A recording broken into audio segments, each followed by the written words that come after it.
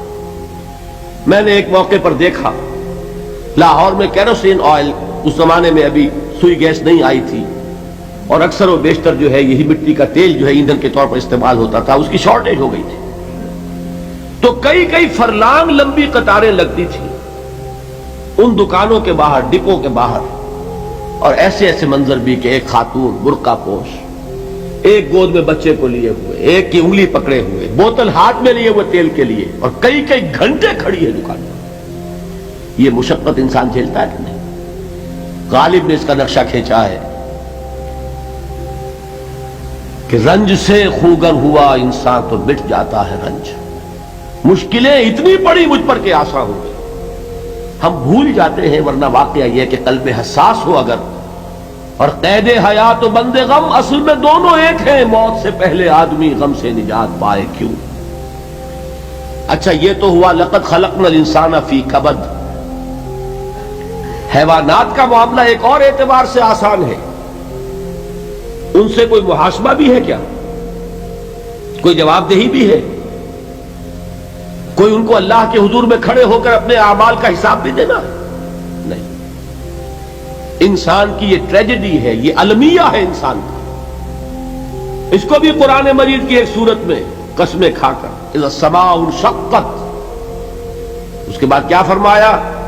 یا ایھا الانسان انک کادح الی ربک کدحا فملاقیہ۔ اے انسان، تیرا المیہ، تیری ٹریجڈی اس سے کہیں بڑھ کر ہے، تجھے صدمہ پر صدمے جھیلتے ہوئے، مشقت پر مشقت برداشت کرتے ہوئے ایک روز اپنے رب کے حضور میں بھی کھڑا ہونا ہے، جواب دہی بھی کرنی ہے۔ اس دن کے حساب سے، اس دن کے احساس سے جو بڑے بڑے ہماری امت کے عظیم جو گلے سرسبد ہیں، ان کا یہ حال آپ نے پڑھا ہوگا۔ حضرت ابوبکر صدیق رضی اللہ تعالیٰ عنہ وہ ایک عجیب کیف کے عالم میں فرمایا کرتے تھے، کاش میں درختوں پر چہچہاتی ہوئی چڑیا ہوتا جس سے حساب کتاب نہیں ہوگا، کاش کہ میں گھاس کا تنکا ہوتا جو آج ہے اور کل آگ میں جلا دیا جاتا ہے، ختم ہو جاتا ہے، اس سے محاسبہ کوئی نہیں۔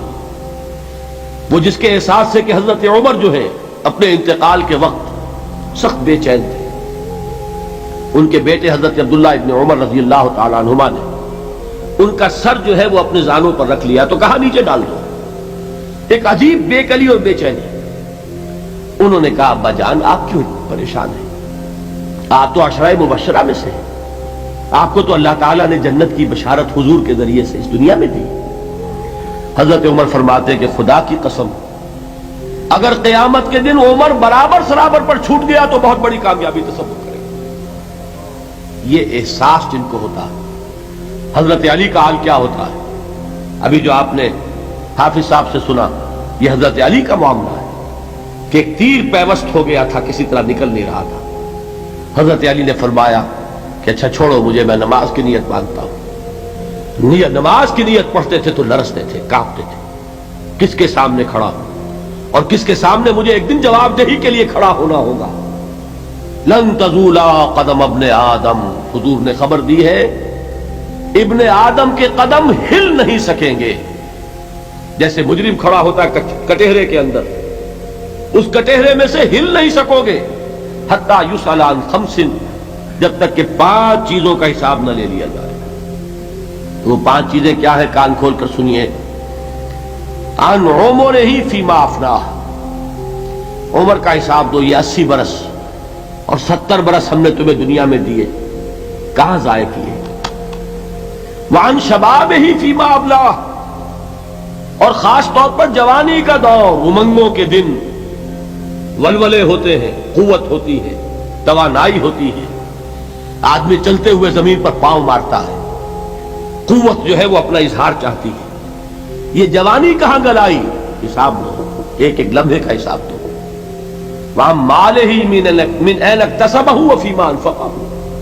ایک ایک پائی کا حساب دو، مال کا کہاں سے کمایا تھا، حلال سے کہ حرام سے، اور کہاں خرچ کیا تھا، گل چھروں میں، عیاشیوں میں، یا نیکی کے کاموں میں، ادائے حقوق میں، اللہ کے دین کے لیے. 4 سوال ہو گئے. 2 زندگی کے بارے میں، ایک زندگی پوری بحیثیت مجموعی کہاں کس کام میں لگائی، اور خاص طور پر شباب کا دور کہاں لگایا. 2 سوال مال کے بارے میں، کمایا کہاں سے، حلال سے کہ حرام سے، جائز سے کہ ناجائز سے، خرچ کہاں کیا. اور آخری سوال وَعَمَّا عَمِلَ فِيمَا عَلِمَ، جو علم حاصل کیا تھا اس میں عمل کتنا کیا. علم کے انبار لگاتے چلے گئے اور عمل کے آغاز کی بھی نوبت نہ آئی. یہ علم جو ہے یہ اس روز سب سے بڑا وبال بن جائے گا انسان. اتنا علم اور عمل کچھ نہیں، بجائے کہ کریڈٹ کا ذریعہ بنے یہ الٹا ڈیبٹ کا کھاتا بن جائے. یہ جواب دہی کا احساس ہے کہ جس کی وجہ سے انسان کی ٹریجڈی جو ہے وہ دوہری ہے. کوئی حیوان اتنے بوجھ تلے نہیں، مشقت کی، محنت کی، اس زندگی میں ختم ہوئے، اس کے بعد کوئی محاسبہ نہیں.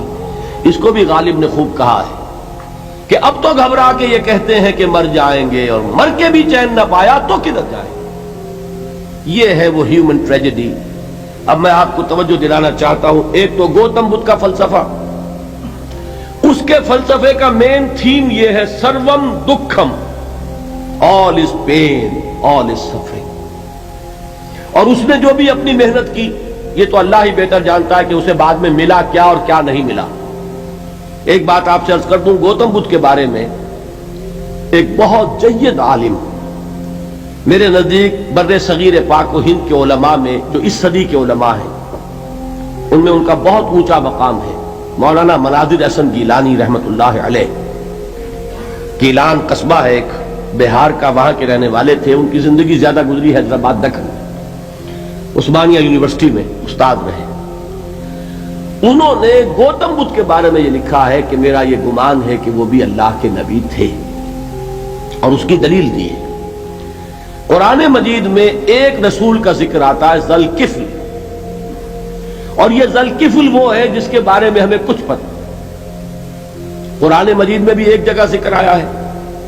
نمبر 2 یہ کہ کسی حدیث میں اس کی کوئی ہمیں وضاحت نہیں ملتی، نہ حضور سے پوچھا گیا نہ حضور نے اس کی وضاحت فرمائی. اب یہ ذوالکفل ہے کون؟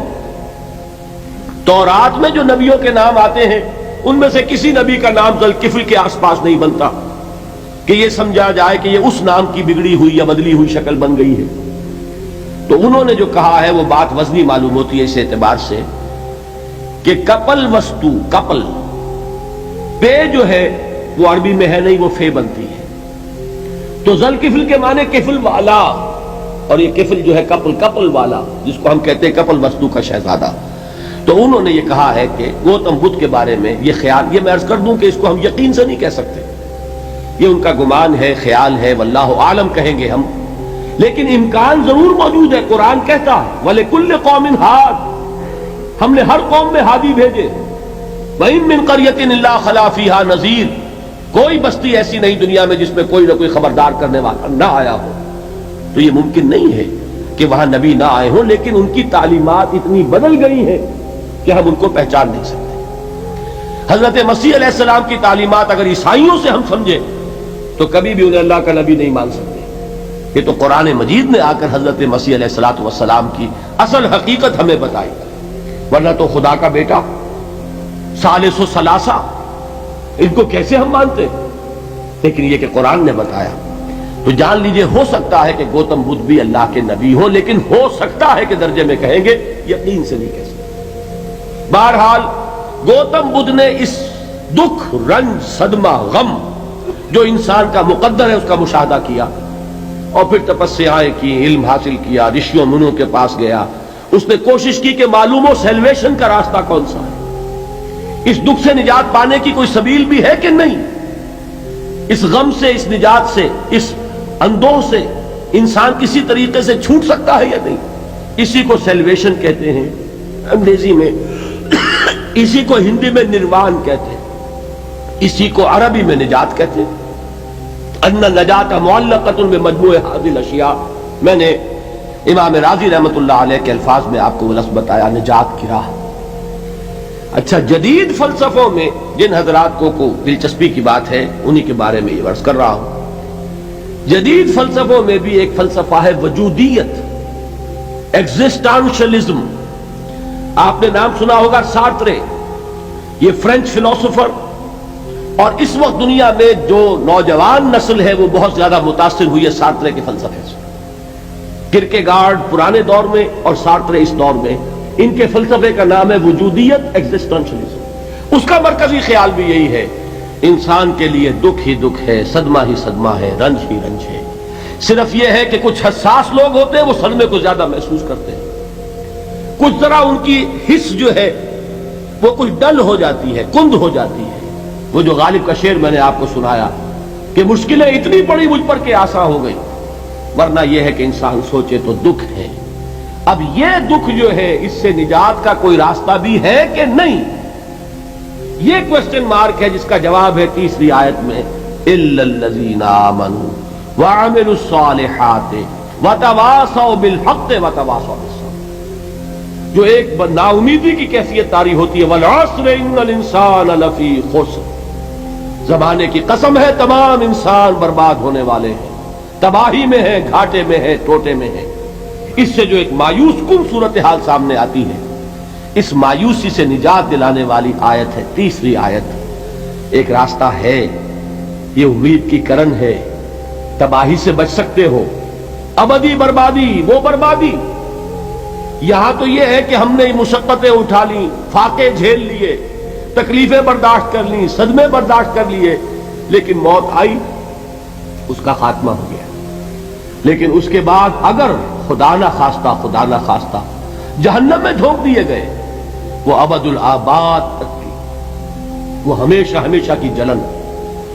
قرآن کہتا ہے کہ اگر ایک کھال جل جائے گی، جھلس جائے گی، اللہ اور کھال دے دے گا.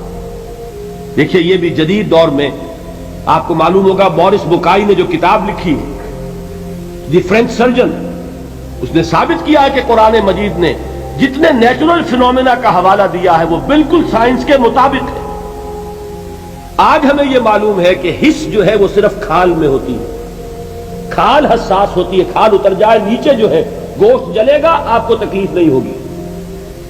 معلوم قرآن نے کہا ہے کہ جب کھالیں ان کی جھلس جائیں گی ہم نئی کھال دے دیں گے تاکہ وہ سوزش جو ہے، وہ جلن کا احساس برقرار رہے، وہ ختم ہونے نہ پائے. حالانکہ اس کی ضرورت نہیں ہے. اگر اندر کا گوشت بھی حس والا ہوتا تو پھر کھال دوبارہ عطا کرنے کی ضرورت نہیں ہے. گوشت جلے گا، اس سے بھی جلن کا اور سوزش کا احساس ہو جائے گا. لیکن قرآن کہتا ہے کہ نہیں، کلما نضجت جلودہم بدلنا لہم جلودا غیرہا. جب ان کی کھالیں جھلس جائیں گی، جل جائیں گی، ہم ان کی کھالیں بدل دیں گے تاکہ وہ سوزش برقرار رہے. ثم لا يموت فیہا ولا یحیا، پھر نہ وہ اس میں جی سکے گا نہ مر سکے گا، نہ زندوں میں ہوگا نہ مردوں میں ہوگا. موت کو پکارے گا، کاش کہ موت آ جائے جو مجھے اس مشقت سے اور مشکل سے چھٹکارا دلا دے. وہ موت جس سے اس وقت ہم بھاگتے ہیں، اگر خدا نہ خواستہ اس جہنم میں جھونکے گئے تو پھر موت کو پکاریں گے اور موت نہیں آئے گی. اس عذاب سے، اس ابدی ناکامی سے، اس خسران سے، اس ابدی ہلاکت سے بچنے کا کوئی راستہ ہے؟ وہ جو میدان حشر میں پکاریں گے لوگ، این المفر، کوئی جائے فرار ہے، کوئی جائے پناہ ہے؟ وہ جائے فرار، وہ جائے پناہ اس دنیا میں اللہ نے ہمیں عطا فرمائی، اسی کا نام صراط مستقیم ہے. الا الذین آمنوا وعملوا الصالحات وتواصوا بالحق وتواصوا بالصبر. ایک راستہ ہے، اس کے یہ چار نشان ہائے راہ ہے، سنگ ہائے میل ہے. پہلا ایمان، دوسرا عمل صالح، تیسرا تواصی بالحق، چوتھا تواصی بالصبر. اس صراط مستقیم پر بچو گے، نروان حاصل ہو جائے گا، نجات حاصل ہو جائے گی، کامیابی سے ہمکنار ہو جاؤ گے، اس ابدی خسران سے نجات پا جاؤ گے. اللہ تعالی ہم سب کو اس کی توفیق عطا فرمائے. جیسا کہ میں نے عرض کیا ہے، اب بقیہ 4 دنوں میں ان 4 چیزوں پر بحث ہو. ایمان کی حقیقت کیا ہے، عمل صالح کی حقیقت کیا ہے، تواصی بالحق کی حقیقت کیا ہے. یہ گویا کہ انڈیکس ہے قرآن کا، یہ ایک فہرست ہے کہ جو قرآن مجید میں اس سورہ مبارکہ میں دے دی گئی۔ ایمان کسے کہتے ہیں، کن کن چیزوں کو ماننے کا نام ایمان ہے، ایمان کے درجات کیا ہیں، ایمان کے مقامات کیا ہیں، ایمان کے لوازم کیا ہیں، پھر عمل صالح کسے کہتے ہیں، اس کے کون کون سے شعبے ہیں، کون کون سے حصے ہیں، پھر تواصب الحق کیا ہے، تواصب الصبر کیا ہے۔ ان چار چیزوں پر گویا کہ ان 4 دنوں میں، بلکہ آج کے دن کو شامل کیجئے تو 5 دنوں میں سورۃ العصر ہی پر ساری گفتگو ہو رہی ہوگی۔ لیکن ایک اعتبار سے یہ پورے قرآن مجید کا خلاصہ بھی سامنے آ جائے گا، اس لیے کہ قرآن مجید میں یہی تو بحثیں ہیں۔ قرآن مجید میں ایمان کی بحثیں ہیں، عمل کی بحث ہے، تواصب الحق کی بحث ہے، تواصب الصبر کی بحث ہے۔